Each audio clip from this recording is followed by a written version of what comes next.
What's up, everybody? It's Alex from Heavy New York, invading California for day 2 at Namm 2020, and we return with Per of Scar Symmetry. Thank you so much for your time, man. Thanks for having me, man. Yeah. How are you? It's great to have you back. I'm doing great. How are you? Awesome. Yeah, I feel pretty good. Yeah. Second day of Namm. Yeah. Still got some energy. Yeah, before it's all gone. Still feel pretty pumped. Yeah. But you just did an awesome demo at the Fortin booth. Excellent work there. Yeah. Thanks, man. So, I asked you this last time, so I'll just get it out of the way this time. Singularity Phase 2. Can we be expecting it anytime soon? Yes. But maybe I said that last year as well. You said you weren't sure yet, but I've been saying it for a few years now. So whenever I get the question, because I still don't have a release date, so I really don't want to say too much because if I get the question later and I still don't have a release date, I feel like an asshole. Yeah, no, it's all good. And people write to me, "You're an asshole. Get the fucking thing out already." I mean, you're busy touring with Meshuggah too. So. Yeah, I've been pretty busy, and I had a kid this summer, so. Oh, congratulations! So it's like things keep, piling up for me. But I am working on the album, and I've done quite a bit of work on it lately.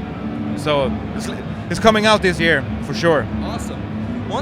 You can hold me to it. Okay. All right. You heard it here, guys. Yep. But one thing I was curious about is because it's like a part 1, part 2 album. Do you have to keep the music fairly consistent to sort of keep the albums together, or is Phase 2 going to be completely different than Phase 1? It's gonna be pretty different. Yeah, there are a couple of recurring themes, like musical themes that you're gonna recognize. But other than that, the whole idea with doing the trilogy is for each episode, to have its own character of sorts. And I said this in interviews before. I think of it thematically a little bit like the original Star Wars trilogy, where you have the first movie has certain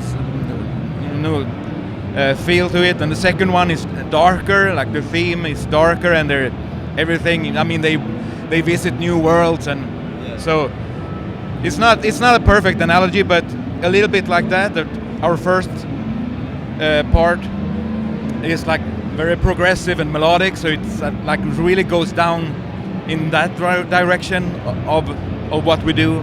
So this second part will go more into a heavy and dark direction. There's a lot of blast beats, for example, which we didn't have a lot of, in our career, and now there's several songs that has that. Wow, that's insane. So, kind of going to that Star Wars analogy, are your albums kind of like Lord of the Rings, where maybe they would have a better understanding of the more recent one if they went and listened to the back catalog first? Should they listen to Mind Machine and then Morphogenesis, and obviously those aren't the albums or the songs, but should people listen to the earlier stuff before going to the later stuff? I don't know. I don't think it matters really. Okay. I mean, and people seem to, some people are really opinionated, and they only like that album or that album, and there certainly are albums that are more fan favorites than others, but it's not like it's connected, and okay. Yeah. I know you're not the vocalist, but could the concept or the ideas behind Scar Symmetry actually determine the outcome of the music itself? What's that? Come again? Can a story or a concept maybe determine the whole composition of the music itself? Yeah. For this trilogy, we had a concept, the lyrical, concept. We didn't have any actual lyrics, but we had a storyline and a whole bunch of tentative song titles ready before I started writing music, and that sort of influenced me. On part 1, the ending song is called Technocalyptic Cybergeddon. It's a stupid name maybe, but it sounds cool. It's your vision. It's not stupid. It's like an over the top name, and then I wrote an over the top song to fit that. Well, my favorite song on the Scar Symmetry catalog, I still have a hard time pronouncing it, and I've gotten a fair amount of YouTube comments. The Aloe Mally, whatever, you get the idea. Yeah. Yeah. So I think you go well with the over the top names. So. Yep. Yeah. Now, could the concept be open to interpretation, or do you try to maybe engage the listener into the story of Scar Symmetry? Well, maybe I can't really speak too much about that since I don't write the lyrics. But I mean, I guess it's meant to have a fair amount of that you can put your own thoughts about it in there. Yeah. You know. Of course. Now, a question I'm really curious about for you as a guitar player is because, and I was cursing myself for not asking it last year, but being that the clean vocals are just as prevalent as the harsher vocals, do you as a guitar player have to kind of like adjust how you play depending on who's like singing what part? No, not really. Oh, really? No. Okay. 'Cause, when I heard like when you went from like the harsh part in Mind Machine and then to the very like mesmerizing chorus, it almost seems like, did you like change an effect or hit a different pedal or something like that? No, I don't. But maybe like the keyboard work changes. For the melodic stuff, it's like more lush keyboards, big strings and stuff like that. Okay. And for the stuff that is more like death metal oriented, it might be like a different, sort of keyboard thing that we use. Okay. And I have two more questions for you, but as somebody who's seen you live both with Scar Symmetry and Meshuggah, like I've always thought like, your music is very technically driven. I'd imagine you have to be focused on executing the solos and the riffs. Is it a different like energy or a different strategy playing live versus like when you're in the studio or in songwriting mode or something like that? Yeah, I mean, the music that Meshuggah plays is for me it's very different from what Scar Symmetry does. The guitar I use is different. I mean, the Meshuggah. For Meshuggah, I play an 8-string, and it's got a longer scale, the scale length, so everything is just bigger and harder to control. And the riffings, with all the weird polymeter going on, it takes a different sort of focus to execute that kind of music.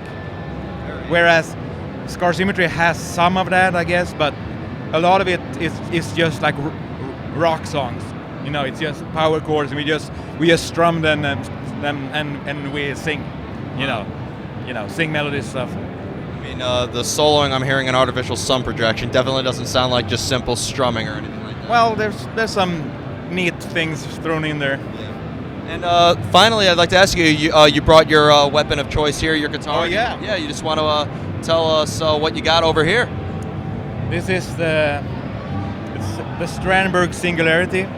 The first Singularity, Strandberg Singularity, came out around the time of the album, the first part. So we named it like similar. And now it's time for an updated version.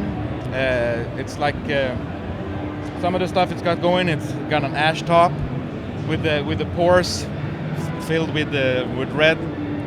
The 8-string version is filled with blue. It's got true temperament frets that makes for perfect intonation. It's got a special customized neck profile. It's the Strandberg Endure neck, but it's the hard edges between the surfaces on the back of the neck are rounded off quite a bit. So it's super smooth to play. It's got Lundgren pickups. So it's a really cool instrument. I was curious. I've noticed a lot of musicians, especially who play like very progressive or technical music, have guitars without headstocks. Is there like an advantage to that? Yeah, I mean this guitar is built to be, it's built to be good looking and good playing, but also to be ergonomic. So there's a lot of features on it to make it more ergonomic, and one of them is that like stuff has been removed that you don't need. I mean, you don't need a headstock. It doesn't, like, because now you have the tuners over here.